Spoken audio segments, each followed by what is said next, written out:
guys, ayan, may dinner for tonight guys. Ayan yung ating kalabasa, gulay na kalabasa guys. Ayan, ayan po yung aking ulam ngayon guys. Ayan, ayan po, medyo kapos tayo ngayon mga langga, wala tayong food. Kaya ayan po, dahil na-miss kong kumain ng kalabasa, ayan, ginisang kalabasa guys, sapat na. Ayan, ang sarap nito. Ayan, alam nyo ba guys, ito yung aking paboritong gulay. Ayan, kasi ito po ay pampalinaw ng mata guys. Kung malabo ang mata mo, kumain ka lang ng kalabasa. Ayan, kumain ka lang ng kalabasa guys, para luminaw ang iyong mata. And then yung aking drinks guys, ayan, yung ating lemon with salabat. Ayan, water.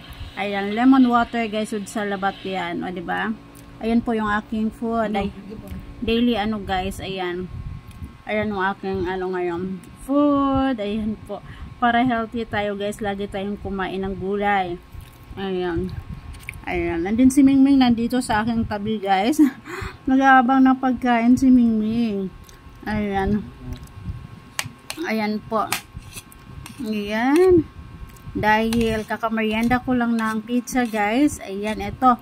Ano, kain lang tayo ng konti guys. Kain lang tayo ng konti. Ayan. Si Mingming. Gugulo sa akin guys. Gutom na si Mingming. Ayan na po. That's all guys. Ayan, thank you for watching.